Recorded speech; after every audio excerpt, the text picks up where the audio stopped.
Bonjour et bienvenue à l'atelier. Étant encore en convalescence, je me cherche des petits projets à faire, question de m'occuper un peu.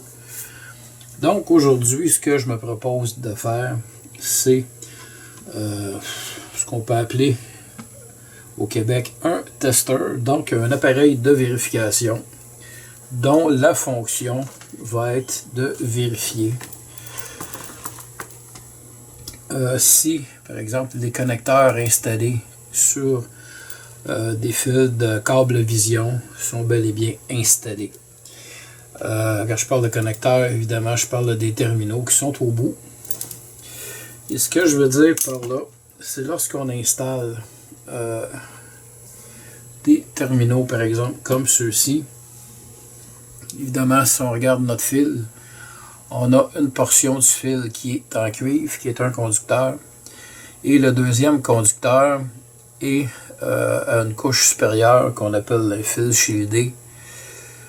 Donc, les deux fils ne doivent pas entrer en contact ni en entrée du câble, si on veut, ni à la sortie du câble.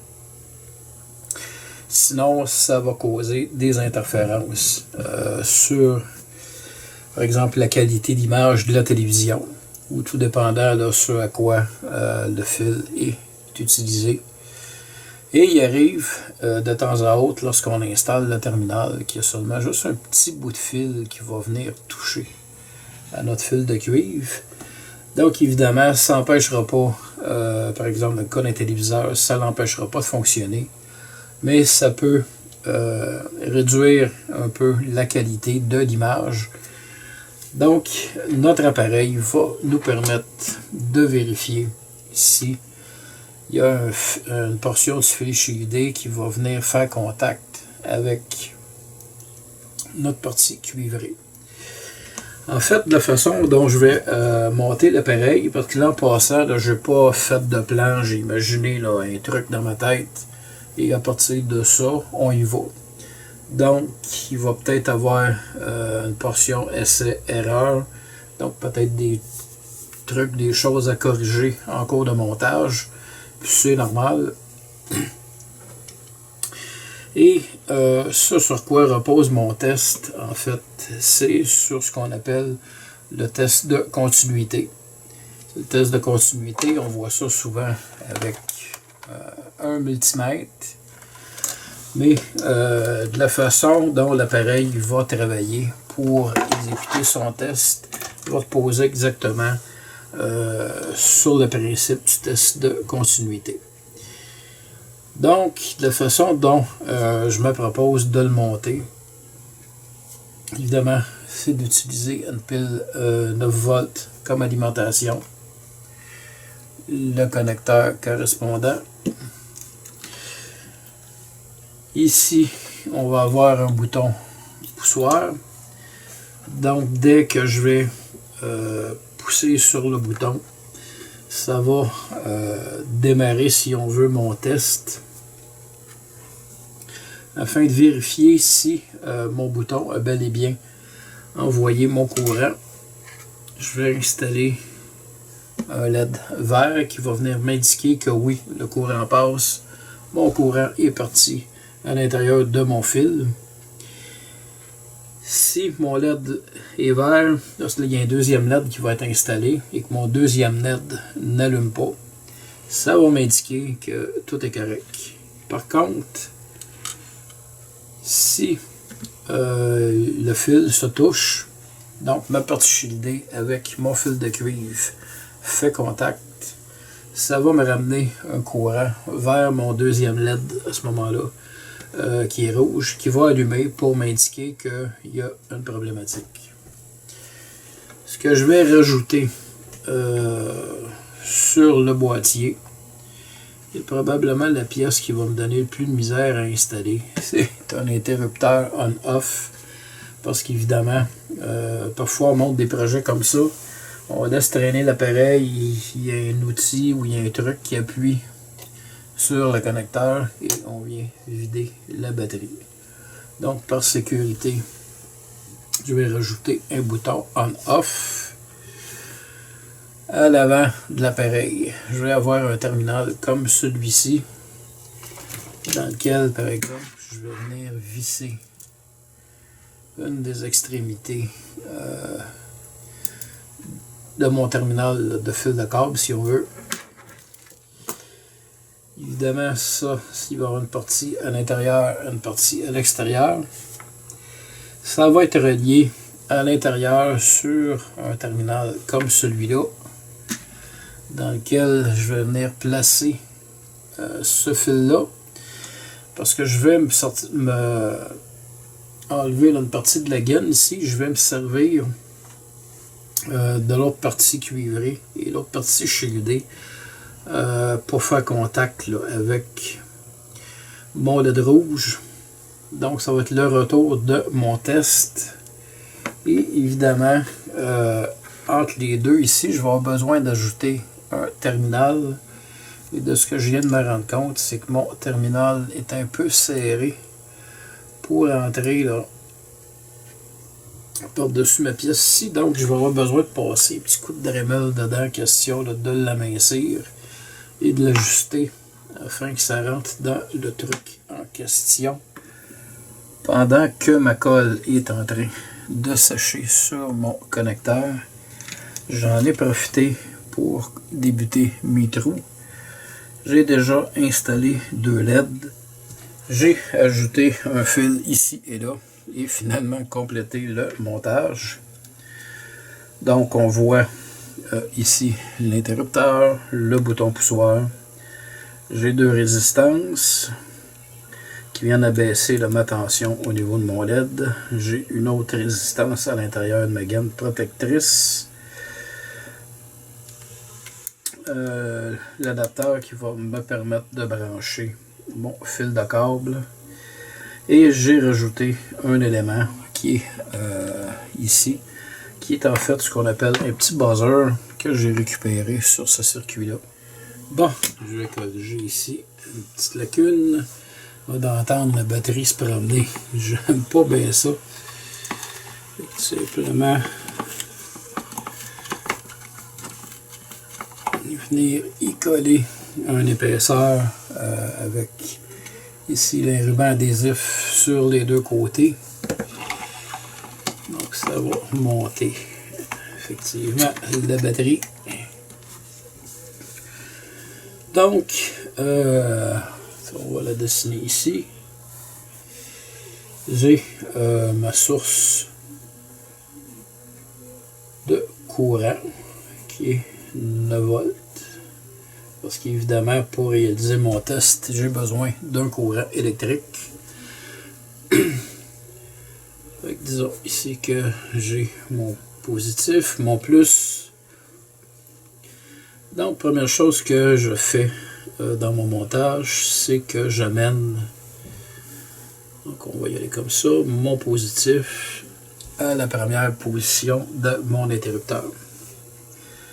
Si mon interrupteur est ouvert, alors il y a un contact qui se fait entre la première patte et la deuxième patte de mon interrupteur, ce qui permet à mon courant de continuer sa course et de s'arrêter au niveau de mon bouton poussoir. Évidemment, ce type de bouton-là, pour permettre au courant de continuer sa course, il faut que je vienne tout simplement l'enfoncer. Donc, ça permet au courant électrique de passer d'une patte à l'autre et de continuer la course. Là, évidemment, si l'interrupteur ici est fermé, le contact ne se fait pas avec la deuxième patte et le courant ne peut pas continuer sa course. Donc, une fois rendu ici, j'appuie sur mon bouton et mon bouton permet à mon courant électrique de transférer sur l'autre patte. Et de là, j'envoie mon courant électrique à 2 endroits. Le premier endroit, c'est ici, mon LED vert. Mais étant donné que j'ai une source 9 volts, je suis obligé d'abaisser mon courant pour éviter de faire brûler mon LED. Donc, j'ai plusieurs résistances en stock, mais je n'avais pas la résistance exacte. Donc, j'ai pris deux résistances de 42 ohms que j'ai branchées en série. Donc, quand on parle de brancher en série, c'est que j'ai une résistance ici, et un bout de broche, une autre résistance là. Donc, c'est une résistance une derrière l'autre qui vient abaisser mon courant. Donc, ici, 42 ohms qui nous donne 84 ohms. Le pourquoi de cette LED-là, moi je m'en sers pour deux choses. Évidemment, les boutons poussoirs que j'utilise pour mettre sur ce type d'appareil-là, c'est pas des boutons de très grande qualité, c'est des boutons bas de gamme qu'on trouve là, dans les magasins d'électronique. Donc, en appuyant sur mon bouton, ça me permet de vérifier que mon courant est passé. Et ça me permet également de vérifier que le contact avec mon bouton est bon. Et que ça permet à mon courant de traverser d'une patte à l'autre. Ça, j'ai déjà fait des montages. Je me suis rendu compte à un moment donné que les boutons étaient défectueux. Donc, c'était pas le montage en tant que tel qui ne fonctionnait pas, mais vraiment le bouton. Alors, ça permet d'éliminer tout de suite ces sources de problèmes-là. Et en même temps, si j'appuie là, il n'y a rien qui allume. La première chose que je vais faire, c'est de passer à aller vérifier l'état de ma batterie. Donc, ici, on a deux résistances pour 84 ohms qui s'en va sur, on va appeler ça comme ça, le positif de mon LED qui est en passant une diode. Donc également ici positif. Et l'autre continuité, parce que là on a deux directions différentes à partir de ce point-là. C'est mon test qui va partir, donc mon courant qui part et qui s'en vient rejoindre mon fil cuivré. J'appuie sur mon bouton, mon LED de vérification allume et mon courant vient de partir et entre dans ma partie cuivrée. Si en bout de course, le fil est correctement installé, donc il n'y a pas là, de, on va appeler ça comme ça, disons là, de short, de court-circuit, la lumière verte va rester allumée et il ne se passera absolument rien d'autre. Dans le cas où il y aurait contact entre mon fil de cuivre et la partie là, qui est tressée, évidemment, ça va revenir vers l'appareil. Vous vous souvenez sans doute, là, au début, j'ai installé là, une espèce de connecteur comme celui-ci sur le côté. Évidemment, lui va venir chercher mon courant électrique sur la partie là, qui est filetée. Donc, la partie en haut ici, qui est là, qui rentre à l'intérieur. Et à partir de ça, qu'est-ce qui va se passer? Première chose, disons que mon fil part d'ici. À ce point-là, parce qu'ici aussi, j'ai deux sorties. Ma première sortie, c'est une résistance de 42 ohms qui va venir se brancher au niveau de mon LED rouge. Là, si vous me demandez, oui, mais là, ici, tu as un LED vert, tu as 84 ohms, et ici, tu as 42 ohms. C'est tout simplement qu'au niveau de ces diodes-là, beaucoup de gens qui pensent là, à tort là, que les couleurs, c'est tout simplement là, pour l'agrément. En fait, les couleurs au niveau de ces diodes-là, des LED si vous préférez, c'est des codes. C'est une codification au niveau de la tension électrique. Et chaque diode de couleur différente a une tension électrique différente. Donc ici, j'avais besoin d'une résistance plus élevée pour empêcher mon LED de brûler. Ici, ma résistance est beaucoup plus basse et ça correspond là, avec ma source 9 volts à 42 ohms. C'est correct pour faire allumer là, bon LED rouge. Et puis, il ne faut pas se tromper parce qu'au niveau de ces LED-là, je sais qu'il y a des LED à 1.5 volts, il y en a d'autres à 3 volts. Donc, ça peut venir changer, là, inévitablement, ça va venir changer, je veux dire, la résistance. Donc, la valeur de la résistance va changer en fonction du voltage qui est requis pour la LED. Ensuite, toujours à partir de mon fil de retour, celui-ci va venir se brancher sur l'entrée positive de mon buzzer. Donc ça complète la partie positive du circuit. Évidemment, ça prend une masse. Donc, ici, le fil noir de ma batterie, c'est la masse. Donc, au niveau de la masse, tout simplement, ce qu'on va faire, c'est ici, bon, je vais relier les deux LED ensemble parce que c'est la masse des deux. Je vais prendre mon fil ici, mon négatif, et je vais venir le relier à la même masse. Ça, c'est pas important, là, on les relie tout à la même place. Et j'ai mon négatif de la batterie qui va partir et qui va venir se brancher tout simplement à la masse. Donc, c'est pas plus compliqué que ça. Fait que je rappelle le principe, on envoie une impulsion électrique à travers notre fil de cuivre en espérant ne pas avoir de retour. Et s'il y a retour, ça nous indique à ce moment-là que entre notre fil de cuivre, on monte un petit peu, entre notre fil de cuivre qui est ici et notre portion métallique via la partie shieldée qui est à l'intérieur, il y a peut-être juste un petit fil qui va venir toucher, faire contact entre les deux. Évidemment, sur un fil de câble de télévision, là, ça va fonctionner pareil.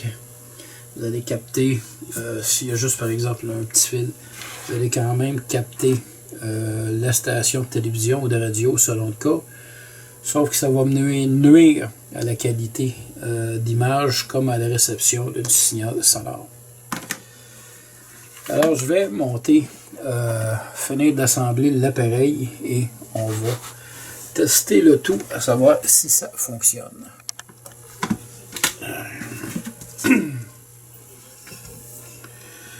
Et je vais maintenant tester l'appareil. Grand moment dans cette vidéo.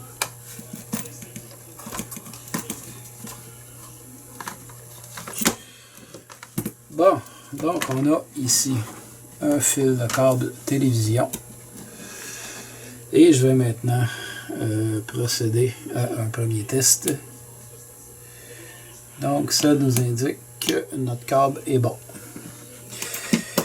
Je vais maintenant court-circuiter volontairement le fil afin de vérifier si le fonctionnement de l'appareil est correct. Donc je suis positionné ici sur le fil de cuivre et je provoque volontairement un retour sur la partie qui vient faire contact avec notre fil shieldé